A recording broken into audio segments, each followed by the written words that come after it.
Hey guys, Mike and Angie Kitko once again. This has been happening more and more. How Yeah, cool is that? it really is. It's very cool. Are you enjoying the journey? I am. Yeah. Yes, Parts of it. parts of it. Yeah, Yeah, I'm trying to enjoy it all because you can't have one part without the other. That's right. That's right. But you are enjoying being on the podcast Oh, and very making some much. content. Yeah. No. Yeah. Absolutely. I love having you here. Thanks for having me. Well, we are in Cabo San Lucas, and we are traveling again. And one of the things that we do when we travel is we like to make recordings from the beautiful places we go and kind of show you a little bit of the scenery. You can't see a lot of the ocean. You can see a little of the ocean back there if you're watching on video. But if you're listening, you can't see the ocean, but you might be able to hear it. Maybe it's crashy. We're on the Pacific side of Cabo San Lucas at the Pueblo Bonito Sunset Beach Resort, and this is actually a black flag beach back here, which means you can't even touch the water. When we got in on Sunday, we were sitting up at one of the restaurants and looking down, you could actually see the rip currents out there forming, which was something I've never seen before. So the other day I touched the ocean, and what happened? There's a guy out there with a whistle, and his only job is to walk up and down the beach and blow his whistle at people who touch the water, just like literally touch the water. And I touched the water and I got yelled at, and he came and like shooed me away and shoot us away. Yeah, he pushes. It's crazy. And he said that unfortunately there have been several drownings right here, so they are very cautious, and the resort does a great job of keeping everyone safe. Yeah, all day long you hear the whistle, so people are always kind of pushing the limits. But 11 people, he said 11 people have died on this resort. So and now you go, there's another part of Cabo that's safer. It's a little cove, a little inlet, or whatever you want to call it, where you can go and you can swim. But here you can't. But it's beautiful. But it's beautiful, and it sounds beautiful, and there's beautiful rock formations and the waves crashing up against the rocks. It's just stunning. And we go to Cancun a lot. That's our last podcast was in Cancun. Our last podcast. We've been the Turks together on this podcast. So we like to get out. And it's been like the last 2.5 years have been a pretty heavy travel years. And it's been beautiful. It's been wonderful. But we are here, and we wanted to like kind of jam a little bit and kind of invite you into our world and what's going on, and some of the challenges that we've faced, and some of the things that we've learned, and some of the, I think, value that we can bring. Because what we do, I guess, what I've done, and what Angie's doing more and more is I don't share from a place of mastery. I don't share like I know it all or I have it all figured out. I'm not one of those gurus that gets up on the stage and says, I have done it, I have conquered it, I have accomplished it, and here's how you do it. Like, you need to do this so you can be like me. No, it's like my life is oftentimes messy, and I share the messes because when we share our messes, people feel more normal. People feel more valuable. They feel more, I don't know, whole, complete. It's weird to say that, but feel validated because there's so many gurus out there that just that to your point, they get out there and almost are just like, I have arrived, I have it figured out, and then it kind of makes people feel bad, and that's just not who we are. We want to share all the messiness. And I've been on stage, early in my speaking engagements, I've been on stage and I've spoken from a place of mastery, like, and not intentionally, spoken from a place of here's how you do it. And it didn't really get a whole lot of engagement. But then I had one speaking engagement one time where I just went out and laid out all the crap in my life, and I had a line of people waiting to talk to me. So, and what I realized in that moment is people connect to the messiness. They don't connect to the perfection. Right. And the more human you can be with people, the more real everyone feels together, and the more valuable and validated they feel. Yeah. So we're all messy. So let's be messy together. All right. But I started this entrepreneurial journey in 2017. And Angie was slow to join the journey. So didn't love the journey at the beginning, wanted me to go get a job. I refused to get a job. Business grew quickly. It replaced our income. We did really, really well. It gave us a sense of security, right? And maybe even a false sense of security at times. Yeah. But the point being is we haven't struggled financially since we really started the entrepreneurial journey. The the first year we did around $36,000 of sales. That was but that wasn't a full year. And that was like kind of a learning time for me at how to do this and how to make sales and how to invite people into my life. And in the second year in 2018, we replaced our corporate income. And it was a beautiful journey to watch. We replaced our income we kind of figured out that we thought we had it figured out.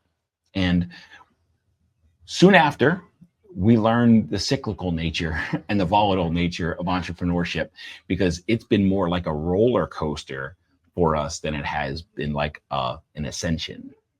And we had a couple cycles up and down for the first few years. And then last year we had our best year ever. And it was like the numbers that we did and the sales that we were doing, it was like exceeded like any expectation that we ever had. And it gave us this not sense of like we have arrived, but it's like, okay, this is the payoff. Right. It felt like last year was the payoff for all the patterns and cycles. Would you say that? Yeah, absolutely. And I think that where we went wrong is we thought that, okay, cool, we got here and now we're just going to cruise along here. Yeah. And the journey doesn't work that way. No. So what we did is as the income went up, we started traveling more, and we started like we kind of, I don't want to say balance, but we went out of kilter a little bit.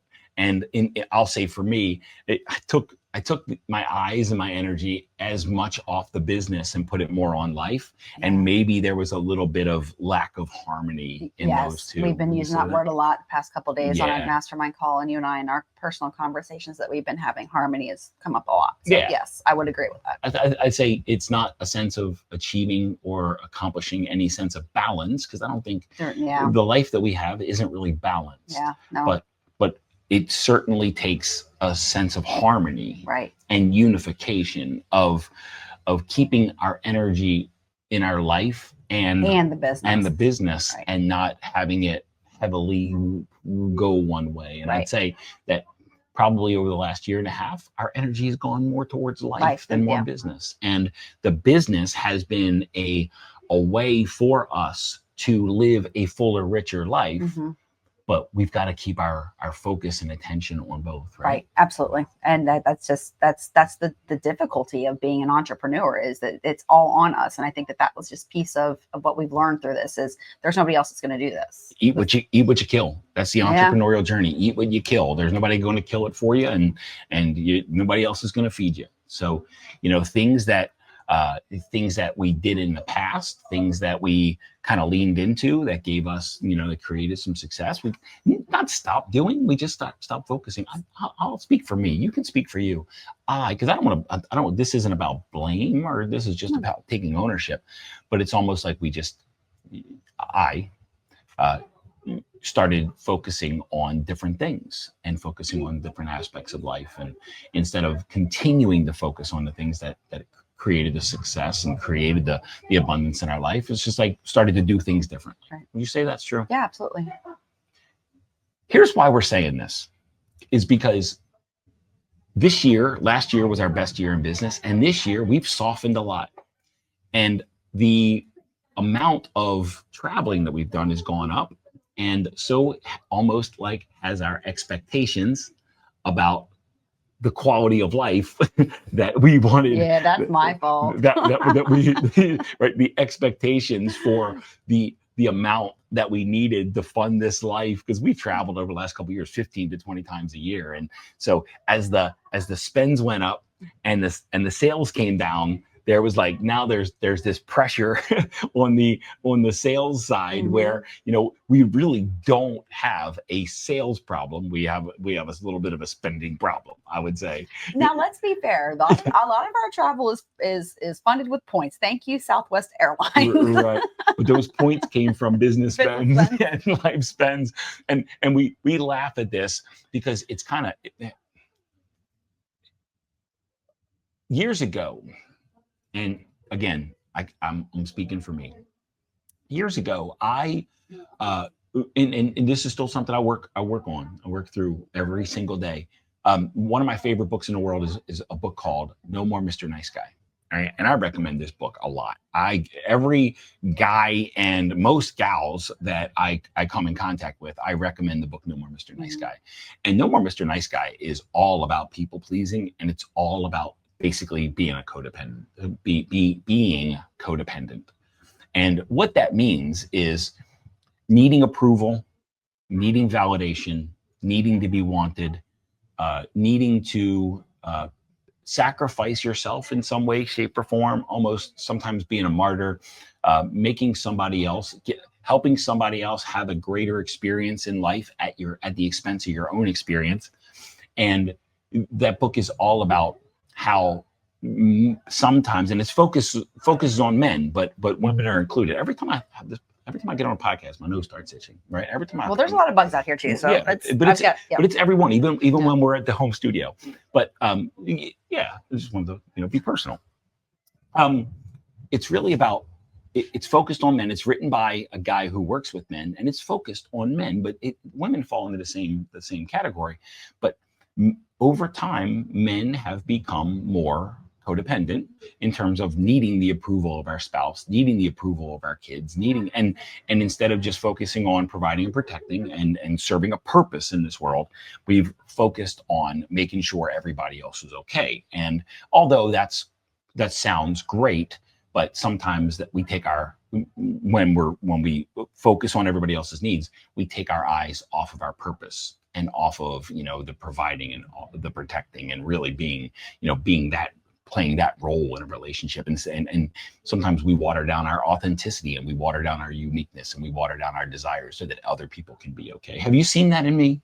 Oh, absolutely. Yeah. I mean, we were just talking about that the other day with just sitting at the restaurant at the table and making sure that everyone else has the better seat, or the guy with the coffee, the guy who was getting his 4 coffees the other day. So we were here at the resort, and there was a guy getting 4 coffees, and little old man, he was being super slow, and Mike was waiting behind him to get his 1 cup. And Mike thought to himself, if that were me, I would let me go ahead. Let the person who needs 1 cup go ahead, because why? And why? Because their experience is more important than mine. That what they want is more important than what I want. But this has been a recurring theme in my life, and it's not only that. We on our mastermind call, we talked about on this patio, like if there was a table with 4 chairs and my girls were here, then what I would do is I would take the seat with my back to the water so that the 3 of them can see the water. And that's just an example and a little bit exaggerated, but that type of thing shows up everywhere in my life, where I'm always scanning for everyone else's needs and scanning. It's like lessening my experience so everybody else can be okay. And refusing to accept when people do the same for you. Like this morning, my only complaint about this resort is that we do not have coffee in our room. We have a coffee maker, but no coffee. And I sleep a little bit later than Mike does. And when I get up, my first thought is to quickly get ready, quickly get dressed, because he's been up for an hour and a half, 2 hours. I want to make sure he gets out to get coffee. So I quickly did that this morning, and we got over to the restaurant, and I mentioned that to him. I said that, my focus was getting you out to get coffee. And he immediately rejected that. And I said, I was trying to make your experience better. Yeah, and that's nice guy shit, right? You didn't need to rush for me because I was fine. And I said, just accept it. I wanted to get you to coffee, and accept it. So all of this to say that there's a point to all of this, and there is an element of the needing to take care of everybody else and needing to make sure everybody else is okay and needing her to be okay so I can be okay. And there's all that stuff to work through.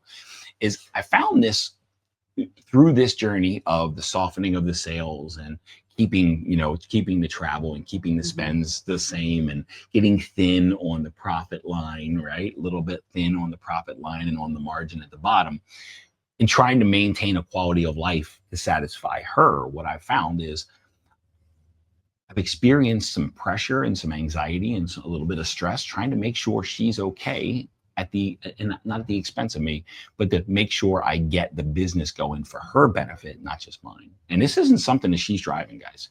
This isn't something that she's doing.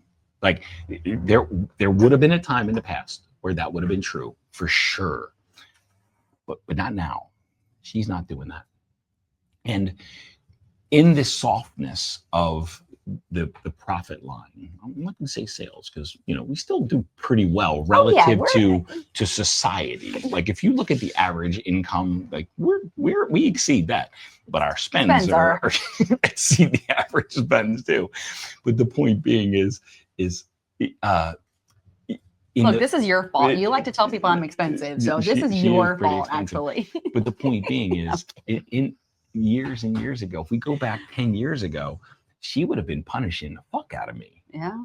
And now, and now there's no punishment, but I'm punishing myself. And it's something I get to see. Wow, I'm punishing myself, and we're still doing better than Main Street, and we're still living a higher quality life than Main Street. We still have some reserves, but there's this pressure to make sure she's taken care of that I get to work through.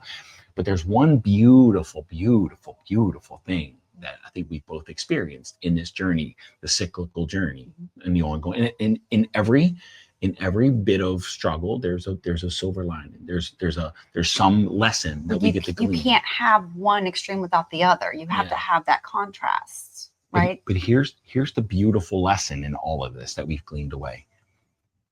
When Angie and Mike Kitko face problems now, it's never Angie against Mike. It's Angie and Mike versus the problem. Yep. We doubled down. I'm getting emotional. We doubled down first and foremost on the commitment to each other, knowing that and making sure, and not reassuring each other, but it's almost becoming unspoken now, that the commitment to each other matters more than any circumstance.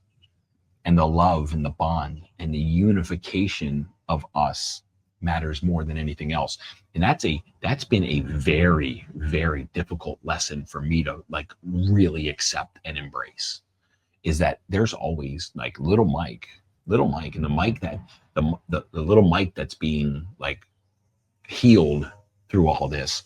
Little Mike has a hard time being accepted and approved and appreciated and just infinitely accepted, embraced. And this whole journey has helped me understand that there's not a whole lot. I would say there's not nothing. I could like start like abusing her, and of course she'd leave me. But the point is there's almost nothing I can do to break this bond. And that has been miraculous to experience.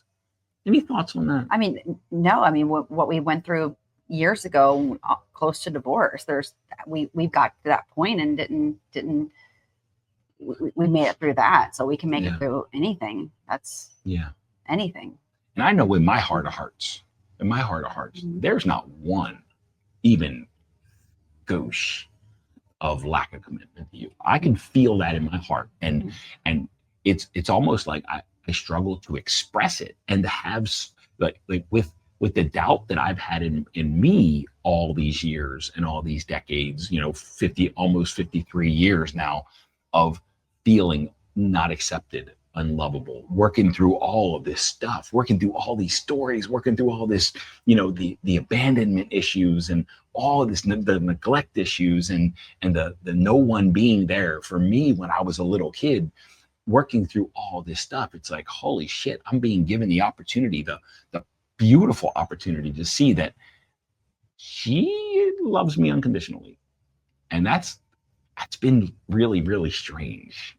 And it's been really, really cool and really, really beautiful. And it's come through this little bit of financial struggle-ish, right? The profit-ish. Yeah.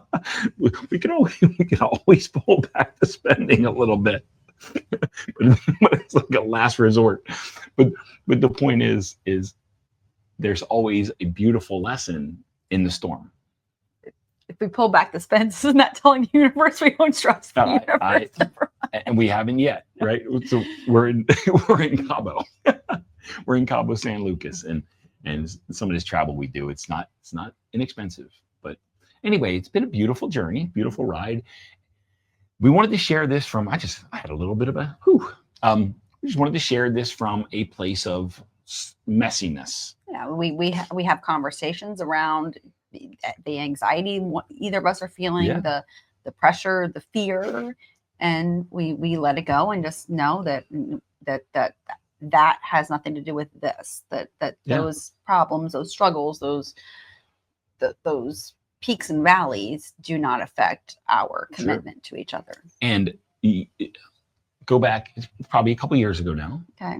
Probably a couple years, maybe shorter time. Anyway, one time I was walking into the kitchen and Angie looked at me and said, "What's your broke number?" And I remember this conversation. And I went, "My broke number? What do you mean?" She's like, "The number in the bank account or net worth where you'd feel broke." And I'm like, "Fucking dollar. A dollar. If I have a dollar, I'm in the game. If I have a dollar, I'm good." Mm-hmm. And I would say even sometimes if I had zero, I'm still good because I'll figure shit out. Yep. I'll figure out everything's figure outable, Mm-hmm. right? I, like when the back gets up against the wall, that's kind of when I'm at my best. Yeah. Right. That is. It sometimes it sucks that my back's got to be up against the wall to feel that level of desire to fight or whatever. But the point is my broke number is really low, and the emotions and the pressure that I felt haven't been for me. They've been for her, but she's not doing anything to cause that. And I get to sort out all this mess and all these stories and all these beliefs that I have in me that are causing that for her benefit, not for mine. Does that make sense? And this isn't a blame game because she's doing nothing. She's doing nothing. I just get to see how this situation's causing me, and it's exposing in me more work that I get to do. And I sit in that bed at night while Angie's sleeping and I hear her snore and I'm drilling like crazy. Mm-hmm. And if you don't know what drilling is, go back a couple episodes ago and look at the drill method. And holy crap, my nose is itchy. You know, I've never done cocaine in my life and I've never snorted anything on my nose, but my nose always itches when I'm like teaching. But anyway, I sit in that bed, lay in that bed. I don't sit. I lay in that bed while she's snoring and I drill. And what drill means, the drill method is drop into your body. When I feel the anxiety, I drop into my body. I recognize what's in there and recognize what I'm feeling and what I'm experiencing. And then I inquire, why is this here? What is it telling me? What is it teaching me? What is it trying to, how's it trying to get my attention? Like, what's the purpose of that, you know, of that anxiety? Then I listen to it. I let it talk to me. And this is where I realize that, you know, it's all of this insecurity that I feel and all this, conditional love that I've been conditioned to. And then the last L is to let it go. And I sit there and I drill like crazy. And I listen to her snore and I hear her peacefulness. And I feel like I'm drilling for the both of us. But the point being is I'm drilling for me, but it's work that I get to do that if this, I'm going to teach you a little bit. Emotion and anxiety, any pressure, any stress, any tension we feel in our bodies, it's not created by the circumstance. It's already in you. It's already in us. It's called samskaras. And I talk about samskaras in my new book, Inner World, Outer World. It'll be out on August 19th.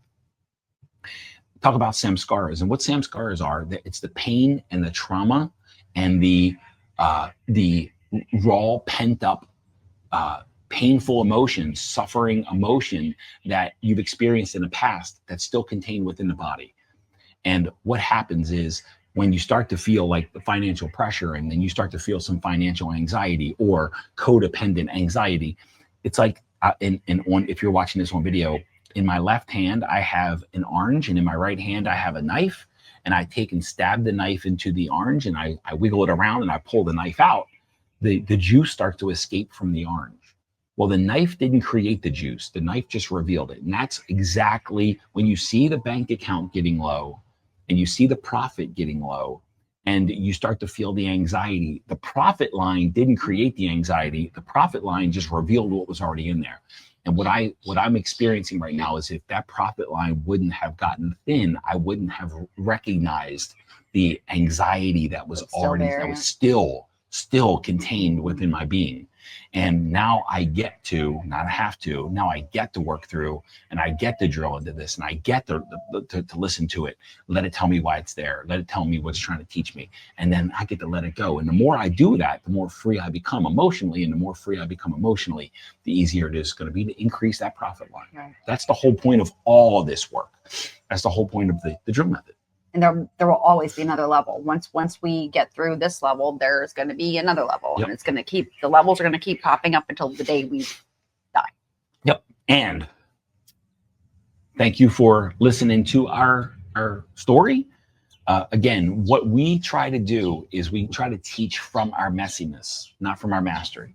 There's a lot of gurus out there who'll teach you from the mastery, but they've got some part of their lives that's messy, but they probably won't tell you that part.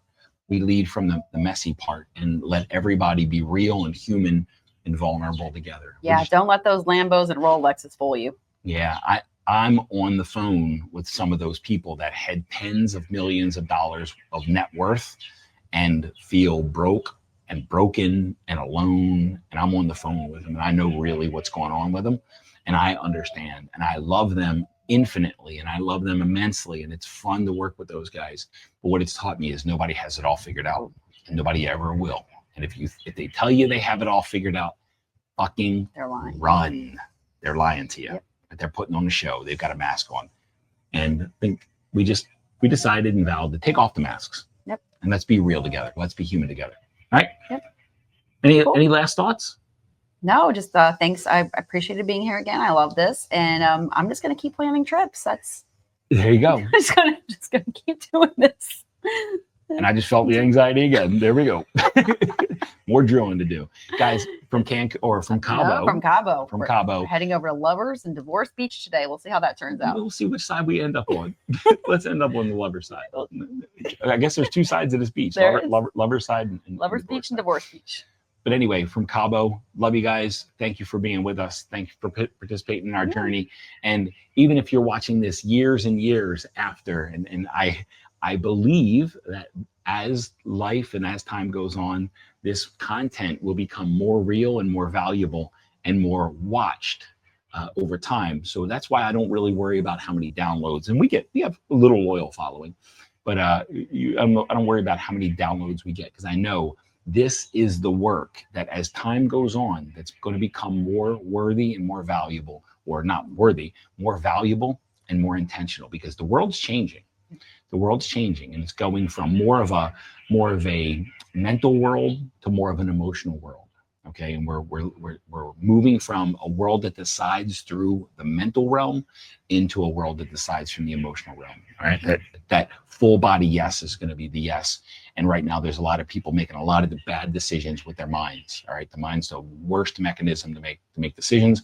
The body is the most powerful.